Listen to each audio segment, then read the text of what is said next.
miércoles se dieron a conocer sanciones en contra de 13 casinos en México y ayer el Departamento del Tesoro de Estados Unidos anunció sanciones contra otros 10 casinos.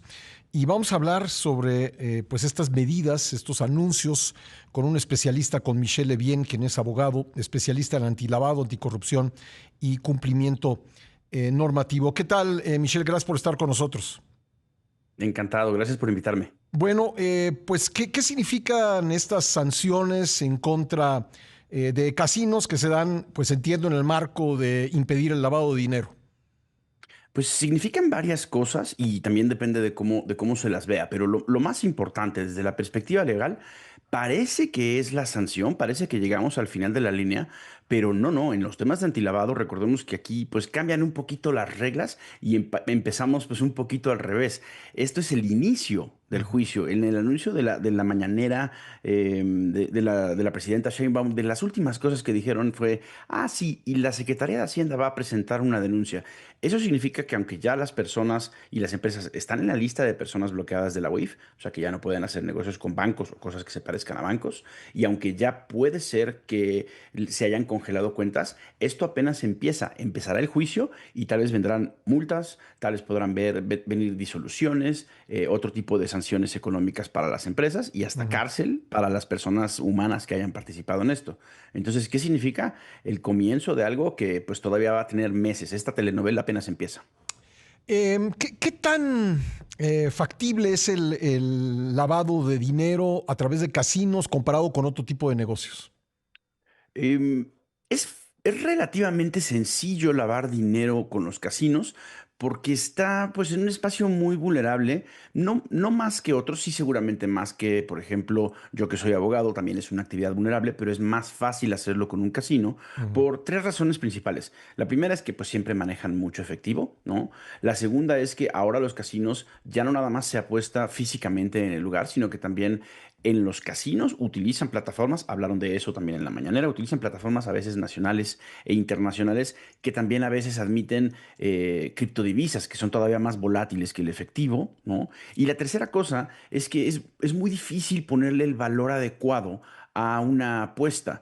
Si yo te vendo un coche que vale 100,000 pesos y te pido 500,000 pesos, pues claro que ahí hay algo sospechoso. Ujú. Pero tú y yo podemos apostar pues una partida de póker y tal vez esa partida vale 50 pesos o tal vez vale 5 millones y tú y yo lo decidimos. Ahora mismo no me alcanza. Pero si tú y yo lo decidimos, vale 5 millones de pesos y es muy difícil que alguien diga, no, esa apuesta no tiene ese valor. Sí. Entonces, esos tres factores hacen que sea un terreno muy febril para que la gente abuse de eso y lo Ujú. use para lavar dinero para los malos. Ahora, ayer se habló pues una mafia albanesa, vamos a decirlo así, o por lo menos de una familia albanesa que es propietaria de casinos en México. ¿Qué tanto se sabe sobre esto?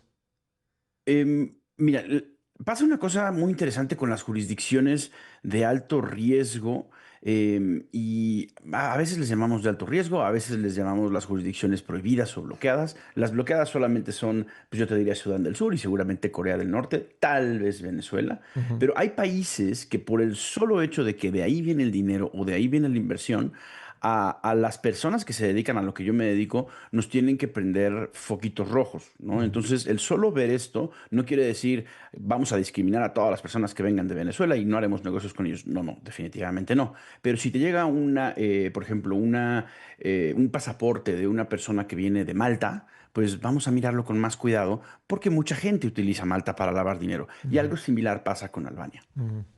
Entiendo. Em, no se puede o no se han puesto pues candados a la operación de casinos, digamos, por decirlo de otra manera, apenas se está dando cuenta la autoridad que un casino es, como tú nos lo dices, pues un lugar propicio para lavar dinero, o sí anteriormente ha habido algunos tipos de filtro, algún tipo de filtro. Sí, sí, no, sí que hay filtros, hay candados. Antes de 2014, pues estaba más bien, pues este era un poquito el salvaje oeste. Ujú. A partir de 2014 nos ponen la ley antilavado y entonces eso aplica ciertos candados. Los casinos tienen su propia regulación, entonces significa que la misma empresa le tiene que responder pues a varias autoridades al mismo tiempo. ¿no? Y ahora en julio de 2025, hace unos meses, nos cambian la ley antilavado, nos aprietan las tuercas, lo digo porque a mí también siendo abogado me lo hacen, Ujú. nos aprietan las tuercas a todas las personas que hacemos estas actividades especialmente propensas a lavar dinero y entonces se hace mucho más difícil. Pero no quiere decir que sea imposible por los factores que te comenté de los casinos, pero porque para bien o para mal, las lavadoras de dinero, el lavado de dinero es un delito complejo y sofisticado. Ujú. Las palabras que utilizamos, inclusive para describirlos, ya empiezan a ser aburridas, un poquito arcanas de qué está hablando esta persona, ¿no? Y los procesos son súper complejos, es gente muy hábil.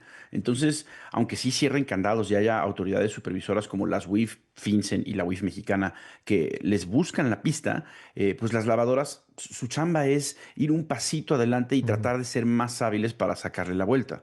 Entonces, sí que hay regulación, pero pues también hay espacios ciegos, porque ninguna ley puede ver todos los supuestos. Hay espacios ciegos donde las lavadoras aprovechan para meterse. Por último, Michelle, esto lo he platicado con algunos abogados, pero aprovecho que tú te especializas en eso. Me han dicho que es muy complejo presentar cargos y lograr pues una sentencia en México por lavado de dinero. ¿Qué tanto ha sido esa tu experiencia? Bueno, pasa lo siguiente, por lavado de dinero nosotros podemos reportar. La única, o al menos a partir de julio, la única persona que puede presentar estos cargos o hacer la denuncia ante el Ministerio Público para iniciar un juicio es la Secretaría de Hacienda. Ujú. Ahora la Secretaría de Hacienda, según nuestras leyes, es la única víctima del lavado de dinero. Lo hacen, lo pueden hacer. Es difícil llevar adelante el juicio por lavado de dinero porque normalmente las autoridades lo que tienen son indicios, pero rara vez encontramos pruebas que inexorablemente, inconfundiblemente liguen Ujú. a Pascal con Michelle, con los malos, ¿no? Sí. Para eso, y ese es parte del trabajo de los lavadores, hay una etapa que se llama enmascaramiento en el Ujú. lavado de dinero, y se trata justamente de eso, de confundir, ¿no? De agitar las aguas. Entonces, para meter a alguien a la cárcel por lavado de dinero, hay que desagitar esas aguas y entender cómo está el entramado. Sí. No es sencillo y por eso en la UIF tienen muchos analistas muy sofisticados que entienden estos temas seguramente mucho mejor que yo y están pues Ujú. tratando de seguirle la pista a los malos. Me queda un minutito. ¿Aún así ha habido personas sentenciadas por esto en México? Sí, claro, infamemente Javidú, ¿no? Sí. Javier Duarte de Ochoa. Sí que pasa seguido, pero no es tan sencillo como parece. Pero sí que ha habido varias personas sentenciadas y en la cárcel y empresas cerradas por lavar dinero. Sí, entonces este proceso, por lo que nos decías al principio, apenas está comenzando, ¿verdad?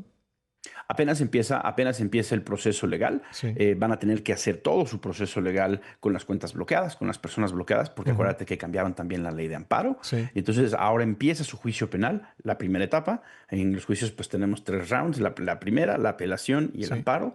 Y entonces para que se acabe eso pues todavía faltan meses. Bueno, pues estaremos atentos a ello. Gracias, Michelle, por haber estado con nosotros esta mañana. Encantado. Muchas gracias por recibirme. Gracias. Michelle Levien es abogado especialista en antilavado, anticorrupción y cumplimiento normativo. Vamos a un